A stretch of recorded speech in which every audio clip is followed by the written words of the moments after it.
Alright folks, sorry, it's been a while. As usual, I had like a bunch of different episode ideas, and I was like, oh, I'm gonna do this one, I'm gonna do this one, and then like, I ran out of time, or I had school the next day, or I just plain got lazy.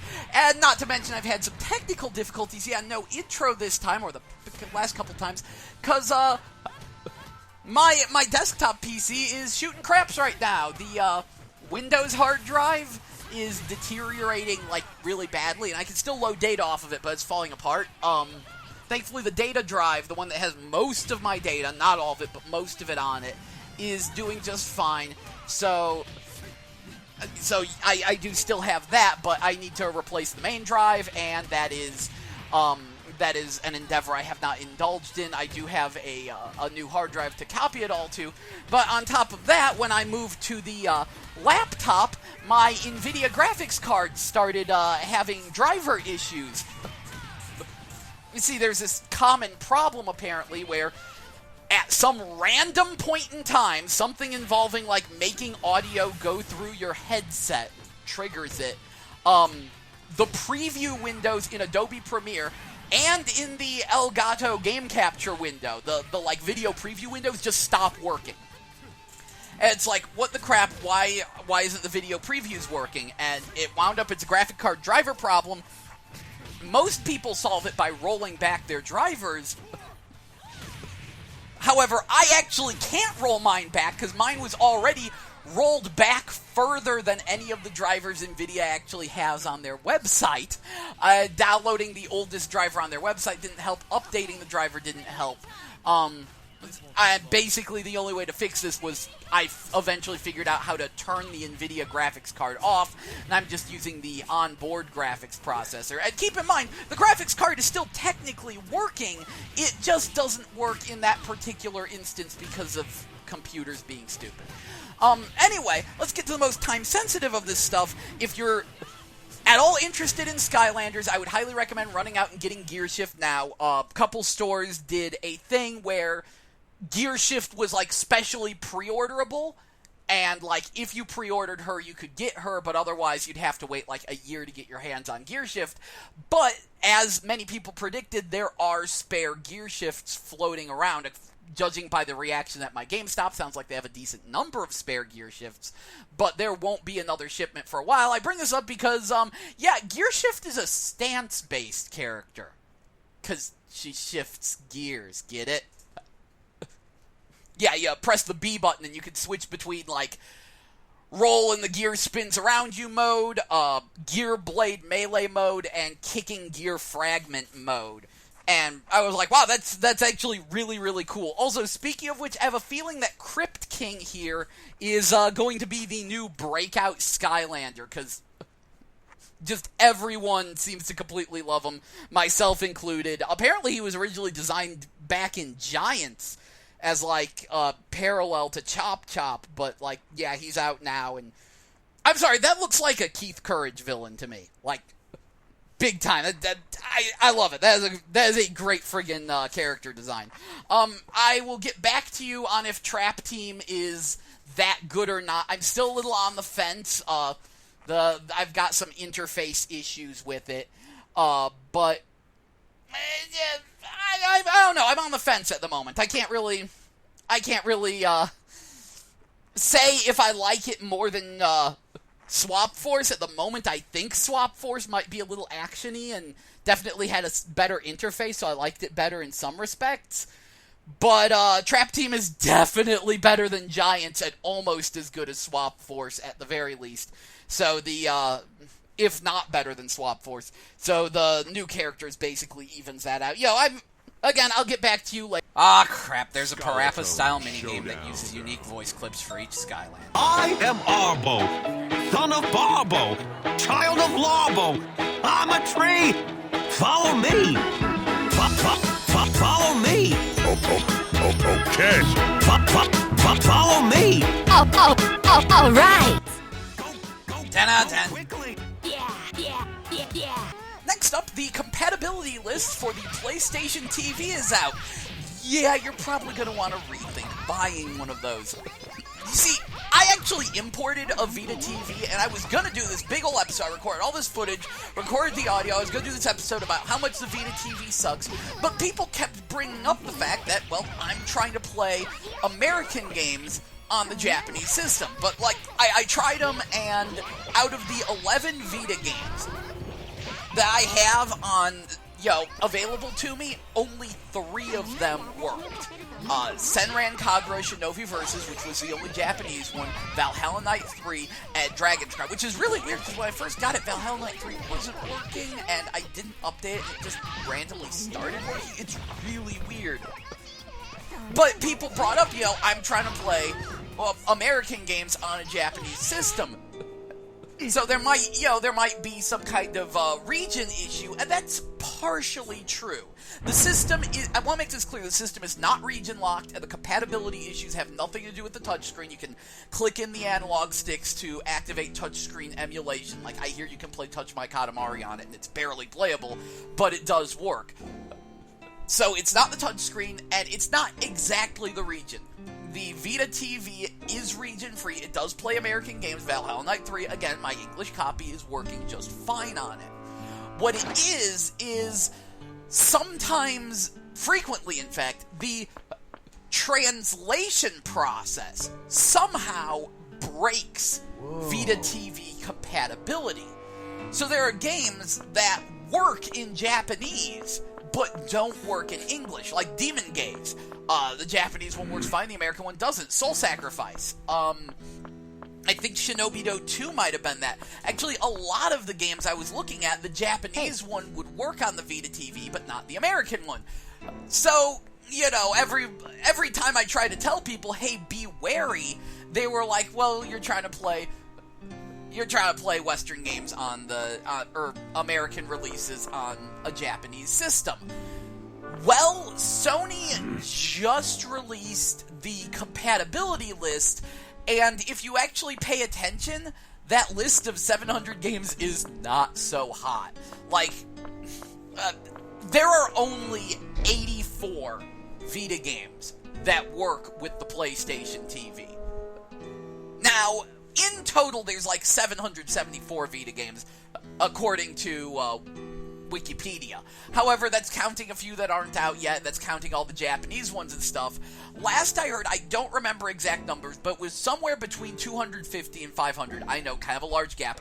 But somewhere between 250 and 500 Vita games are available in America. So even at the low end of the spectrum, 84 games is less than 50% compatibility on the PlayStation TV with the Vita.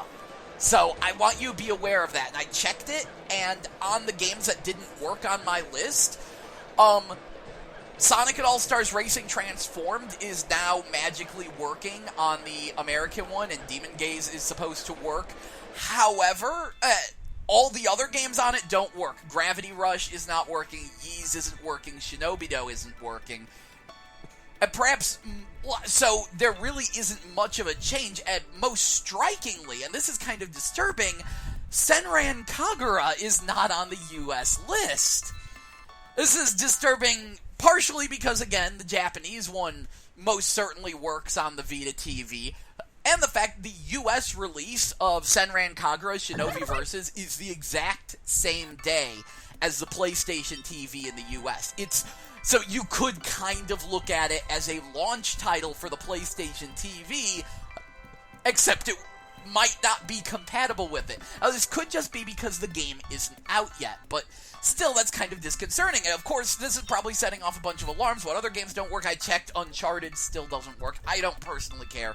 But yeah, it's not just the fact that I play weird games. The Neptunia games, that was another one.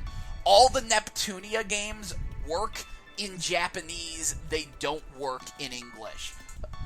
And I'm actually really wondering, because it's looking like it's about the same compatibility list for the PlayStation TV and the Japanese Vita TV, so I have a good feeling that the American PlayStation TV will be more compatible with Japanese games than it will English, American, US games.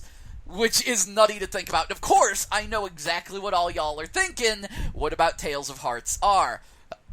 Tales of Hearts R comes out really soon. People are going to want to play it. They're thinking about getting a Vita TV to play that, aren't they? Yeah, funny story on that. I went to check and see, like, it's not listed because it's not out yet, so we have no clue if it'll have PlayStation TV compatibility, but I checked on the Japanese one, and, I found a very disturbing post. Apparently, Tales of Hearts R worked on the Vita TV back in version 2.60. Like the PlayStation TV firmware 2.60. The 3.0 update broke compatibility with that and White Album and probably a few other games. But that's just a temporary issue. I mean, it's disturbing that, oh look, Sony updates their system, now the games you own don't work. But they'll fix that, right? Actually, it's still listed as not being Vita TV compatible. They dropped it from the compatibility list. So, that's a thing that could happen, is a game could work, and then Sony could update the system, and, oh, we're so sorry, your games don't work anymore. Yeah, that's not good. This is a real fucking shit show to me. Because the most annoying thing to me, though, is how well the rebranding is working. Because, of course, Sony changed the name from Vita TV to PlayStation TV because of these compatibility issues, and it's completely changing everyone's perception. Because when I picked it up, it was the Vita TV. I was thinking of it like the Super Game Boy and the GBA player. And the idea of a Vita TV that doesn't play Vita games, that's awful. That's terrible. That's what it's supposed to do. I would give it a 0 out of 5 because it does not serve its function. It does not function. The Vita TV is not compatible with Vita games. So, of course, Sony changed the name to PlayStation TV, and now people are mentally thinking of it as a thing like the Roku box or the Ouya. Insert laugh track here. And I'll give it credit, it's better than those things, I guess. I'm not really sure what people use those things for, but I'm sure it's better than them, because it does play at least some games and stuff. It does some things, but yeah, like, it's completely changed the perception, because instead of people going, why doesn't the Vita TV play fucking Vita games, it's, oh wow, the PlayStation TV is compatible with select Vita games? That's super awesome. Why, I can play up to 700 different games on this thing. And there's a Vita card slot? Why, how thoughtful. Thoughtful, it's a Vita. Like, that's the thing I can't stress enough. The PlayStation TV is literally a Vita you hook up to the TV. It has the same interface. It refers to itself as a Vita sometimes. It is a Vita that you plug into your TV. And the idea of a Vita that can't play Vita games is fucking nuts. Now, there is a little shining ray of hope in here. People are mentioning that they developed some kind of a workaround to make Tales of Hearts R work on their Vita TVs. There's some thing you can do to force it to work. I'm not sure if it's rolling back the firmware or if it's hacking the system, but if you can make games that aren't supposed to work on the Vita TV suddenly work, that'll definitely help. So chances are, once the PlayStation TV is hacked, then it might actually be legitimately awesome. However, until then, it's kind of iffy, and I know a bunch of people were also like, oh, all these PS1 games look good. Hold on. Those PS1 games are the same PS1 games you could play on your PS3 and your PSP. In fact, it's actually less. Because, and this is the most amazing thing, the Vita cannot emulate PS1 games. It doesn't have a PS1 emulator. It emulates the PSP emulating PS1 games, which actually increases load times and slows certain games down, which creates compatibility issues, and thus the Vita, and thus PlayStation TV, can play less PS1 games than a PSP, or especially a PS3. The one that sticks out in my mind are Bloody Roar 1 and 2. You can play those on a PSP and a PS3, but you can't play them on a Vita or a PlayStation TV. The weird thing, though, is I was playing my Japanese system. I tried to put some Japanese PS1 games on there, and I didn't notice any of these issues. Like, it was still emulating a PSP, emulating a PS1, but I think all of my Japanese games actually worked on my Vita TV, which is a sign of what's going to be a problem in the future. Even though the Vita TV flopped horribly in Japan, Japan is always going to get more support. They will always have better compatibility than the US unit. They will always be the main priority. The Japanese games will just plain work better. There will be more of them. It's going to be a mess, and I'm really disturbed that the translation process breaks compatibility so frequently. Like, there has to be, like, around 50 games that work in Japanese but don't work in English, and aren't working in English on the American system. Just, so, fair warning, if all you want is a set-top box that will play Persona 4 Golden and Muramasa, you'll be happy it's compatible with those. In fact, that's the last thing that's going to annoy the piss out of me. I could hear a bunch of people raving about it because the only game they play on their fucking Vita is Persona. I remember that. The Vita's great, it plays Persona. And now the Vita TV, or PlayStation TV is going to come out, they're going to pick it up. Oh, PlayStation TV's great, I can play my Vita games on it. All my Vita games work, all Persona of them. I can play Muramasa on it too, and then they'll just, shrug off the fact that over half the Vita library doesn't fucking work. And, I could just hear people complaining, they should have made this game Vita TV compatible. Yeah, and whose fault is that? Hint, it's fucking Sony's, because they're a bunch of incompetent fuckwits. Speaking of Sony being incompetent fuckwits, though, Vib-Ribbon finally came to America. Yeah, there's a hilarious story behind this one. Did you see Sony's E3 conference? Basically, one of the big guys at Sony, I think he might have been the president of Sony Computer Entertainment America now, came out on stage with Vib-Ribbon playing in the background, and the crowd goes wild. It's like, holy crap, it's Vib-Ribbon! What's Vib-Ribbon doing here? And he comes out on stage, he's like, yeah, man, Vib-Ribbon's great. It's like my favorite game of all time. Now, here's a bunch of games that aren't Vib-Ribbon. Everyone's like, huh? But why is Vib-Ribbon there? Why did you tease us with Vib-Ribbon, a game we were denied, only to show us a bunch of games that aren't Vib-Ribbon? Well, the guy was European. Vib-Ribbon was released in Europe, he played it, it's his favorite game of all time. He was completely unaware that Sony Computer Entertainment America was a bunch of incompetent fuckwits and didn't release the game in the States, even though it had already been translated completely into English. More than likely this was because the graphics are a bunch of black and white vectors. So he looks at this and he goes, oh wow, that's still a sore point to a lot of you, aren't you? Isn't it? I kind of feel bad about that. And there was like a lot of feedback of people go, what the fuck was up with Vib-Ribbon? And so he was like, well, guess we better release that in America. So it's available now on PSN as a PS1 classic for $6. You can play it on your PS3, your PSP, your Vita, and thus your PlayStation TV. However, only the PS3 one will let you actually use your own music CDs because it's the only one with a CD playing function. If you're unfamiliar with Vib-Ribbon, it is a music game from the creators of Parappa the Rapper, where you can put in your own music CDs and it generates stages based on it. Now, it has built-in songs that are really fucking good.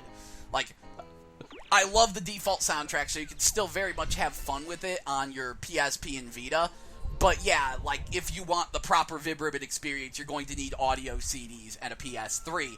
And some people have complained about that. Why doesn't it have MP3 support? Not buying it if it doesn't have MP3 support. How the fuck do you expect them to do MP3 support? It's fucking emulation. Like, seriously, it's fucking emulation. They're emulating a PS1. You can't, like, they already had to update the PS3 system firmware in order to make it support the CD swapping. So, yeah, don't give me that, oh, it should be, yes, MP3 support would be nice. Yes, it would be great if they remade the whole game on PSN and had it support MP3s. Maybe they will do that if this sells. You know, they could do like a Vib-Ribbon 2. Technically, there are 2 sequels to Vib-Ribbon. One that uses pictures you take with a camera, and the other one is called Mojib-Ribbon, and it's rap-based. I have a copy of that. But, like, they could do a proper, like, Vib-Ribbon remake thing with, like, more features and stuff. Having said that, I do want to tell y'all to curb your expectations before you pick it up. Because I know a lot of people rave about how it's like one of the greatest music games of all time, and it's such a shame that we didn't get it. But to be completely honest, the controls are confusing, and it's difficult to get the timing right. This is because, like, they don't directly tell you what button you're supposed to press. You're just supposed to be like, oh, that's a square lump, I hit L1. Oh, that's a pit, that's down. X for spikes, R1 for loops. And then the really confusing thing is when they start putting them together. Like, you get a spiky loop, that's X and R1. You get a loop on top of a square lump, that's L1 and R1. And it's really hard to, like, think, what is that? What buttons do I press to do that? And when do I do it in the appropriate amount of time? Having said that, my practice in the game is terrible, I'm not good at it, and you apparently can get good at it, so with time, you'll probably master it. Also, you know, anything that, like, tries to take a, music track and generate a stage on it always has, like, a touch of wonk to it, because, you know, it's automatically generated based on that. Just a little bit of warning, but either way, it's totally worth $6 to finally get a chance to play Vib-Ribbon in English, because, I mean, $6 never been released in America before it. So, yeah, there's a good thing that came out of Sony's incompetence. Also, I'd like to congratulate Idea Factory. You've beaten SquareEnix. How does it feel? Yeah! Did you hear about Final Fantasy 15? I mean, okay. The designer guy is all like, the new guy in charge of it, he's like, I'm getting old, I can't, fiddle with buttons all crazy, so I've got one-button combat. Final Fantasy 15 is going to have one-button combat. And a bunch of people are like, well, that's not too bad. I mean, technically, Final Fantasy's always had one-button combat. That doesn't mean it's not going to be deep. And that's relatively true. However, this isn't normal Final Fantasy. 15 is supposed to be an action RPG, and it's gonna have one-button combat, but wait, there's more. You don't even mash the button. Like, originally it looked like Kingdom Hearts. Like, it was just running on the Kingdom Hearts engine back when it was Final Fantasy Versus 13. People who have played it at the Tokyo Game Show reported that you don't need to press the button. You just hold it. You just hold the X button, and all the flashy, awesome combos are automatic. And you just switch between attack mode or defense mode. When you're in attack mode, it just automatically does flashy attack combo things. When you're in defense mode, it automatically dodges and does crazy awesome things. This has received so much backlash that the guy in charge has admitted that he is changing it so you can hold different directions while you're comboing to vary the combo. Thank you, but I think you're going to need to completely overhaul your battle system. Now, this is extra irritating to me, because it's like, my big thing is, if you're too old to mash a button, then why are you making an action RPG? Just make it fucking turn-based again. There's nothing wrong with turn-based RPGs. And the people who think Final Fantasy needs to be an action RPG are fucking morons. It needs to be a better turn-based RPG. Okay, well, that is a point. Final Fantasy technically has always had a shit battle system because the ATB system was stupid and gives turn-based combat a bad name. But I digress.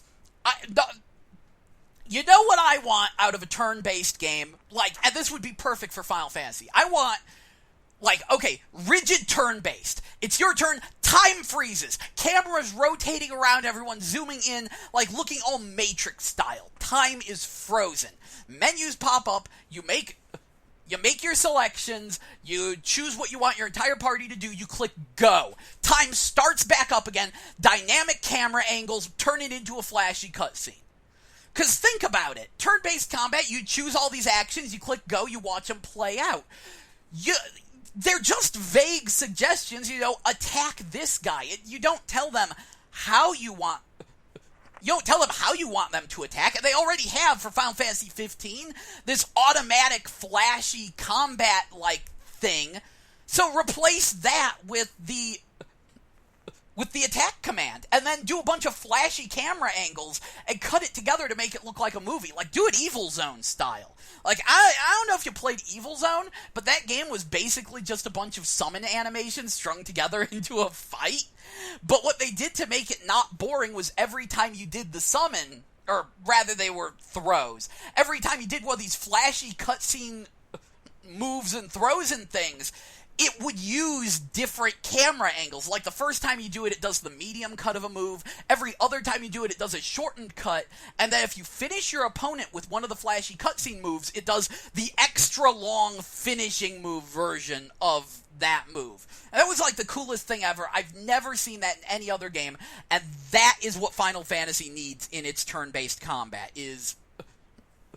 it needs that. It needs, you choose a bunch of different actions, choose who you want them to happen to, click go, cut it together into a super flashy fight scene. And then at the end of the turn, time freezes again, all Matrix style and shit. You choose all your actions and stuff. I know this would be expensive. I know this would take a lot of time. But Final Fantasy is all about being... super flashy and shit. That would be the best way to go with the series. Then again, I don't even know what they're doing. It's a friggin... This next game is a friggin' road trip in, the real world mixed with a fantasy world, and it's just a bunch of dudes, and they're driving a car, and this is a weird game. I'm not very interested in hearing the guy in charge of it say that he wants to make the next Final Fantasy, if he had a choice, into a historical one based on the American, what was it? I forget if he said Civil War or not. Was it Civil War or the Revolutionary War? But he wanted to make it based on American wars, but with people, with flashy moves and magic and summons and shit. And you're describing Shadow Hearts, except not as good. I don't think you get Final Fantasy. Jeez. I just hope Final Fantasy Explorers comes to America. I'm really pissed off that I'm not hearing anything about that game outside of Silicon Era, and I want that. I need that. So yeah, there's that. What I was saying about Idea Factory, though, I'm sorry. I got sidetracked. Idea Factory is kind of a funky thing. You see, they're this very weird Japanese company that makes a lot of super fancy strategy games, and their quality is sometimes questionable, to the point where supposedly they have the nickname Idea Fuck. Hardcore Gaming 101 is really, really harsh on them. And I even wrote an article calling out Hardcore Gaming 101 saying, yo, you guys are being kind of dicks about this. Because this is the annoying thing. I never, ever heard them, Idea Factory, referred to as Idea Fuck. Until after Hardcore Gaming 101 ran an article on it, and then every time I mentioned Idea Factory, someone would go, oh, you mean Idea Fuck. Every fucking, the day after that article came up. Prior to that, the term was never used. After that, everyone calls them Idea Fuck. It's like their reputation just bottomed out instantly. Now, having said that, Idea Fuck's a pretty apt description because they have great ideas. They make a lot of potentially awesome games, and then they fuck it up in some jaw-dropping way. Like Spectral Force Genesis. I really like Spectral Force Genesis conceptually, but the fact that you don't get to choose what you do on every turn completely tanks the game. The game's basically like Dragon Force, except the turns are rigidly labeled as like, this is like the defense building turn, this is the politics turn, and you can only attack on an attacking turn. And this completely screws the game, because the thing that makes a Dragon Force style game is having to build up your defenses and reserving units and making sure that everything is fortified. But when you just have randomly generated turns, not only are you waiting forever to actually attack, but you have way too much time to completely max out all of your troops to have everything super defended, so that way you can't lose. You could just throw everything at the enemy with no consequences. It just completely tanked that game. Now, when the first Neptunia came out, and Record of Agarest War, I was talking about how they were made by Compile Heart, which was a bunch of ex-Compile employees.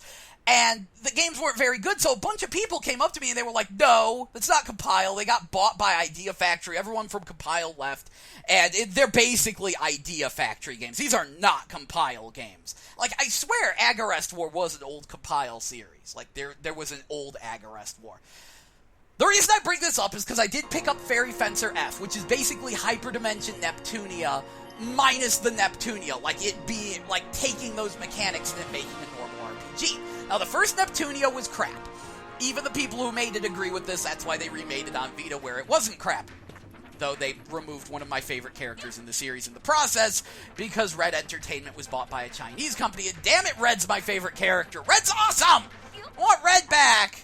Red was only DLC in the first game. Anyway, so, the first Neptunia was crap, but the second one and the third one are actually pretty darn good. And yeah, I believe I can safely say that what they have for a combat system is not only a great example of how turn-based combat should be, but, and, like, not only is that how, like, a good example of good turn-based combat. Like, not shit, this is turn-based combat when it's actually good, but I do believe that it is better than what I'm hearing about Final Fantasy 15, as certainly better than Final Fantasy 13, and I would argue better than 13 too, and yeah, probably better than Lightning Returns. Yeah, it's like Lightning Returns, except a lot better. Alright, so let's describe the Neptunia / Fairy Fencer F combat system. Basically, alright, not only do you see the enemies on the map, you can hit them to get an advantage, and everyone's turn is lined up Final Fantasy X style, where it shows you who goes next. When it's your turn, use the analog stick to move your character around a limited area, and the face buttons are assigned to different commands. Like, you can press, like, square to bring up your magic menu and triangle to bring up your item menu. You can just press X to attack the enemy. So, it's your turn, you use your character, you walk up to an enemy, you press X to attack. I love this because it speeds things up so much. You have that tactile control, you directly control your character. Just boom, hit X, it attacks enemy. Then it cuts to, like, a closer camera angle, and it brings up this combo tree. And you get to do, like, a 3-hit combo made of different moves that have, like, different abilities. And basically what you get is a combination of Parasite Eve or Quest 64 mixed with Xenosaga. And that's actually a really neat combat system. Now here's where Neptunia and Fairy Fencer F differ. Neptunia is instantly way more fun but way more rigid, whereas Fairy Fencer F, you have to build up for things to get awesome, but you have much greater customization. Let me explain. In Neptunia, your 3 attacks are Rush Attack, Guard Break Attack, and Power Attack. And, like, Rush Attack is always Triangle, Square is always Power Attack, X is always Guard Break Attack. So when you earn new moves for your combo tree, it's really just choosing which ones you want to be stronger. There's not a lot of variation or choice there, it's just time to upgrade this combo string. But you get the entire 3-hit combo string for, like, the entire game right from the start. In Fairy Fencer F, you have to earn each hit in the combo string. So at the start of the game, you just hit an enemy, and then you can hit them a second time with one of your combo moves, and that's it. You have to level up and spend points to unlock the second, third, and I think there might be a fourth hit. However, the moves are not restricted to different types. There's a bunch of different moves you can learn with different strengths and weaknesses. And, like, to parallel the rush, break, power thing, your weapon is magical and can turn into other weapons, like mid-combo. So you have, like, 3 different weapon styles you can transform between, and some of them are launchers that knock the enemy up into the air, and you can do pursuit attacks. So that's actually pretty darn neat. However, here's another difference. In Neptunia, there's like this range box, and you can angle your character so that way multiple units are selected, and you can like hit multiple enemies with a regular attack. You can't do that in Fairy Fencer F with your regular attacks. They only hit one enemy, which I found to be incredibly disappointing.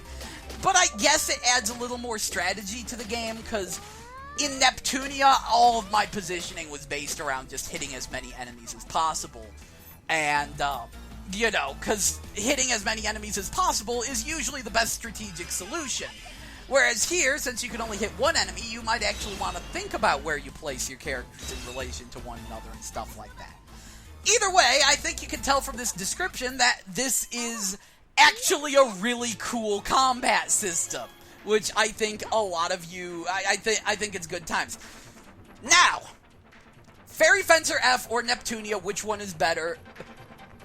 That depends a lot on personal preference. Like, Neptunia, like, I'm glad they made... I'm still very early in Fairy Fencer F2, as you can see. I have not had the time to really sink my teeth into it. But I'm glad they made this thing, because Neptunia has really good mechanics, but the story is really... It's really niche. Like, you have to want a game about, essentially, a game console slumber party. Like, it is different game companies represented by a collection of random girls hanging out and talking to one another.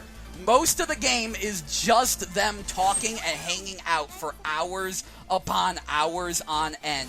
And if you have no interest in a bunch of, like, video game history in-jokes and different characters representing different companies, you know, having a slumber party pretty much, which, I mean that literally. There are some slumber parties in here. If that doesn't appeal to you, then Neptunia isn't going to appeal to you, because that's what, like, over half the game is just them sitting around talking. And, like, I really dig it, but I can see other people not liking it. Fairy Fencer F, however, while still incredibly silly, like, the main character is so lazy, the game opens with him just being like, nah, I think I'm gonna stay in jail, because they just bring me food and I can sleep all day. Like, that's his thing. The main character is made of lazy, beyond lazier than anything you have ever seen in a video game. And I love Idiot Heroes, so I'm completely on board with this. But, so it's still very silly writing and sometimes breaks the fourth wall and makes fun of various JRPG cliches. Like, one of the first bosses is just generic bandit, and he's like, ha ha ha, I'm a low-level enemy you'd face at this point in the game. So, it's still that kind of game, but the fact that it has a more self-contained story with more characters, I can't think of any better way to describe it, means that it has a wider appeal. It is very much seeing, can the Neptunia mechanics carry a full-fledged RPG? And I'm thinking almost. Almost. It's pretty alright. I need to spend more time with it, admittedly. Anyway, this is Joe. I hope this has been informative and, as usual, lengthy. And I have not cracked into Arno Surge yet. Oh, I did crack into, to Persona 4 Arena Ultimax, though. Can I just say it's a little weird how it... Persona 4 Arena feels like the game Arc Systems Works puts so much more effort into. Like, Chrono Phantasma, BlazBlue Chrono Phantasma disappointed me. It looked half-assed. I couldn't get into it. I was not feeling it. It didn't feel as good as Continuum Shift. I can't put my finger on it. Something about it, like, part of it's just the new sprites. Like, when you actually see those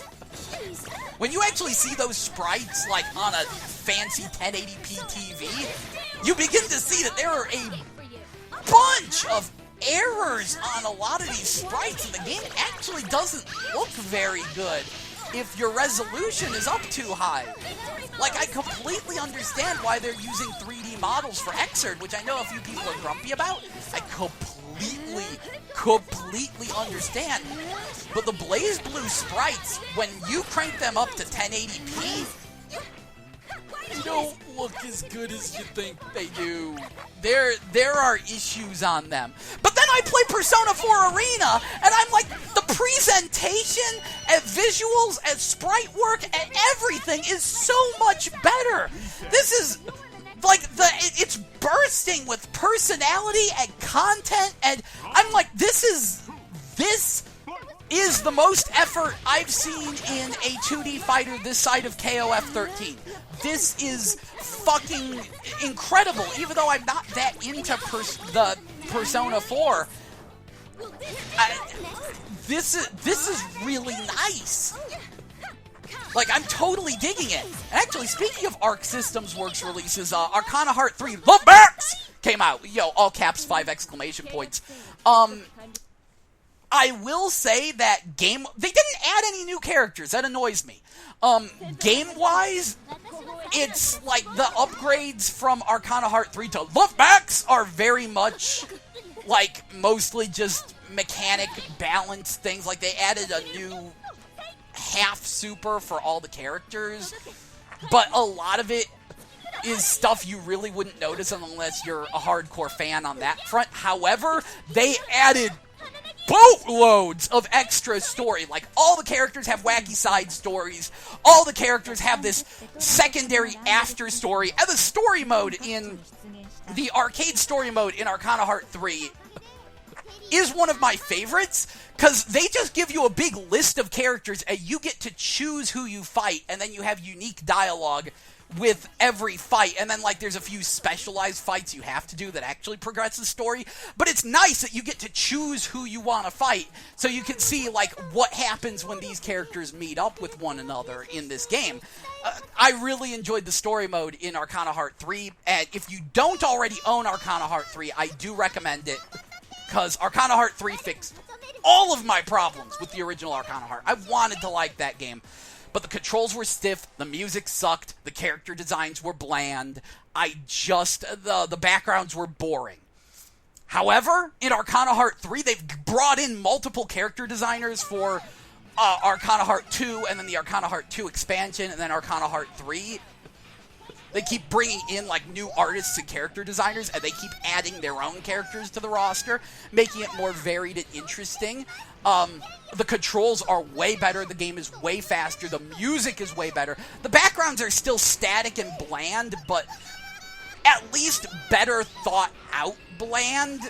And really, it comes together to actually be a fun fighting game now, and Arcana Heart is crazy deep. I keep meaning to do a review of it. Maybe I'll get off my ass and do it, maybe I won't, but that is the fighting game that is too deep for fighting games. Like, most of them, once they actually start seeing what that game has to offer with its Arcana system, they just look at it and they go, oh, hell no. I don't have the time for this shit. Because here's the thing.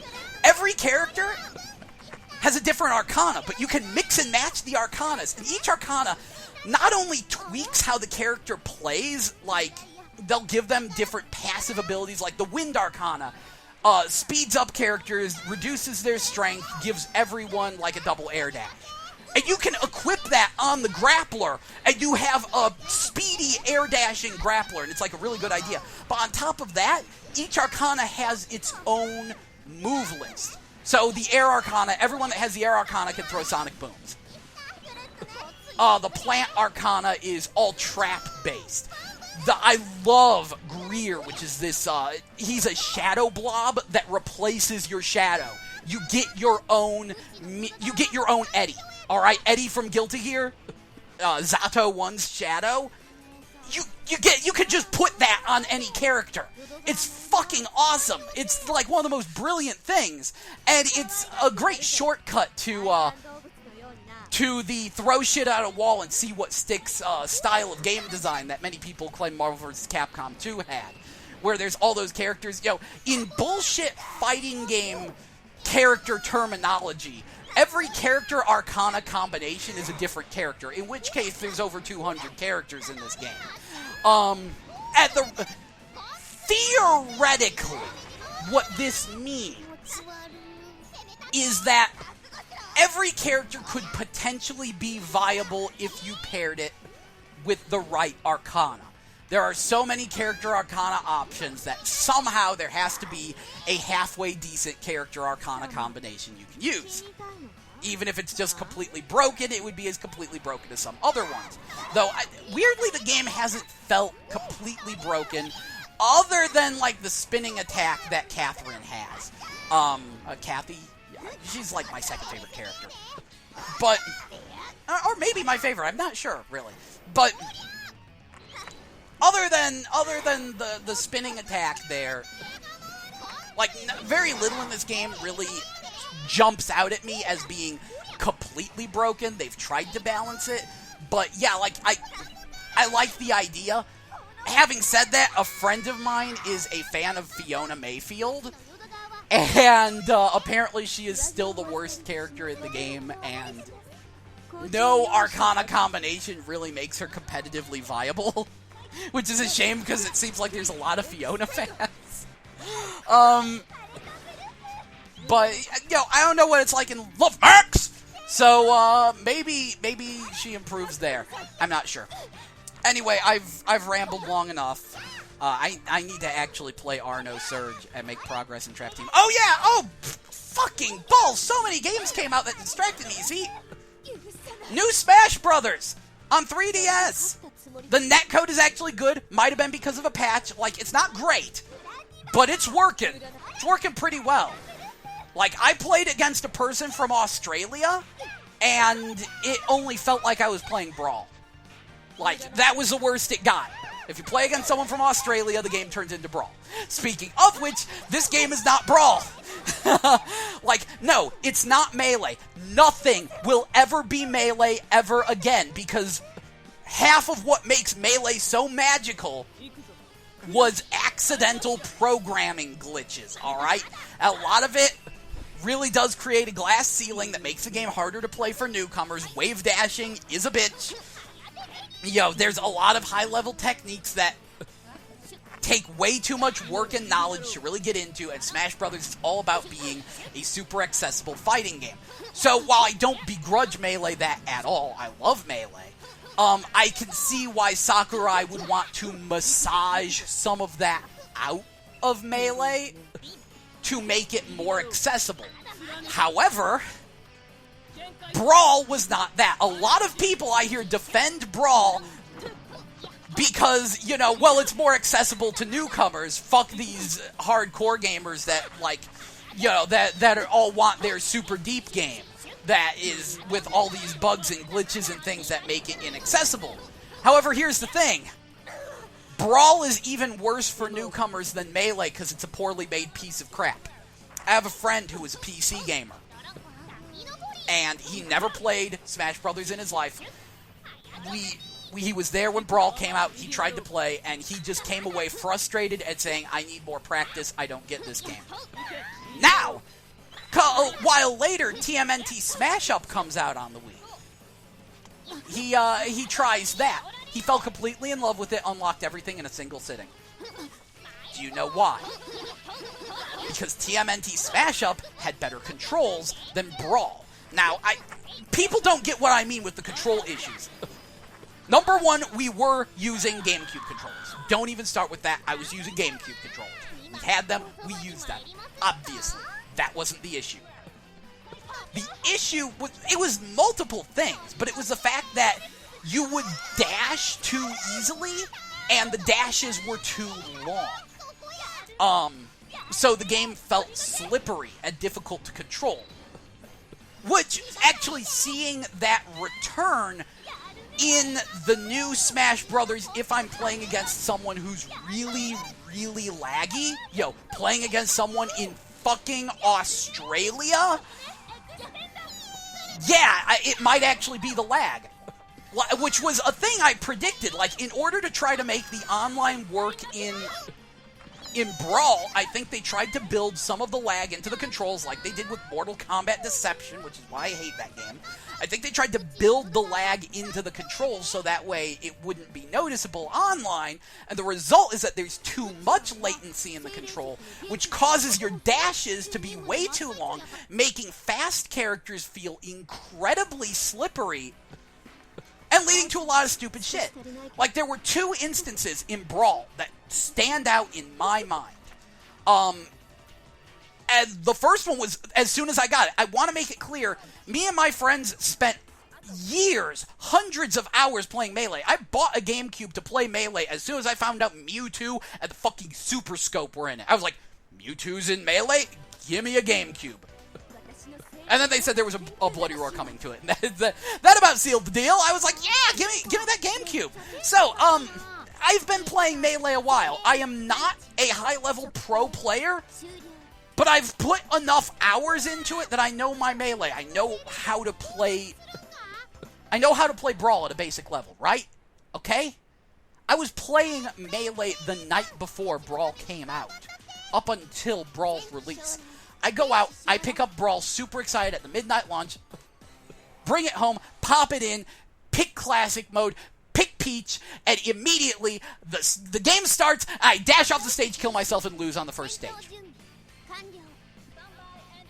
This happened like 2 or 3 more times in a row. Something was fucking wrong. That should not happen. Someone who knows how to play Smash Brothers should not just be falling off the stage constantly. Another instance I remember from that night was there was a proximity mine. And I was like, oh, I'm going to have Peach walk up to that and grab it. And I tried to, tap the stick to take a step towards it and grab it, and Peach would, dash past it. And dash past it again. This happened a lot with items. I just couldn't pick them up because walking was too slow, dashing was too long, and there was no way to take, a single step. And I remember I was like, all right, I'm going to walk up to this proximity mine, I'm going to pick it up, and Peach instead bitch smacks it, it blows up in her face and kills me. Brawl was very frustrating to me. I have not had these problems at all with Smash on 3DS. In fact, I did go to that Smash preview event, and I can safely say that this is very much improved. The controls felt a little slippery at the preview event, especially on DS, where I had some issues. It has been fixed. I had no issues just booting up the 3DS one. It played perfectly fine right out the gate. Yeah, it is not Melee, but unlike Brawl, which was so fundamentally busted at a base level, it needed to be patched and it couldn't be. That's happened so much with Wii games. I could make a list of, the top 10 awesome games that were ruined when they came to Wii. I could probably do a top 20. There were so many. Oh, geez, don't even get me started on Mario Strikers Charge. I think there was some kind of internal issue, with random number generators or something in the Wii that was, ruining some games. But anyway, I do count random number generator, because Mr. Game & Watch is overpowered in Brawl, because he keeps scoring 9s way too frequently. But again, getting back to what I was saying, Brawl was fundamentally busted. It was not fun to play. We put hundreds of hours, me and my friends, into Melee. We put about 15 into Brawl. We were just like, nope, done. So, yeah, Brawl was, it's just busted, alright? Brawl wasn't good. I can safely say Smash Brothers on 3DS is not that. No matter, how much weaker it is compared to Melee, Melee will always be there. You will always have your Melee. And I know it sucks, but there's never going to be another Melee, so just appreciate Melee for being Melee. I really, good luck on Project M and stuff like that. I'm sure there'll be a rendition of that for the Wii U release when the Wii U gets thoroughly hacked, but technically speaking, there will never be another Melee. But what we see on 3DS and more than likely what will be on Wii U is something I think the competitive Smash community will enjoy. They'll find their own new crazy tricks for the game. I think people will grow a special appreciation for it, and I think it'll be all right. I think a lot of people will actually like this one, unlike Brawl. Basically what I'm saying is it's worth the money. And, when you get a Wii U, wouldn't be the worst idea to pick one. If you really love your Smash, wouldn't be the worst idea to pick it up for that. I would say that, Mario Kart 8, obviously. Bayonetta 2 is coming out, and that's a super value. Wonderful 101. I'm a little iffy on it. It's a thing. I still say Sonic Lost World is not as bad as people make it out to be. It's a little bit of a weird thing. I would actually recommend that. Donkey Kong Country, Tropical Freeze, and yes, very much Hyrule Warriors. Hyrule Warriors, it's not a system seller, but it's a good secondary. You get the game you buy the system for and Hyrule Warriors. You'll love it. Anyway, this is Jell, and I hope you've enjoyed this incredibly long rant. See ya!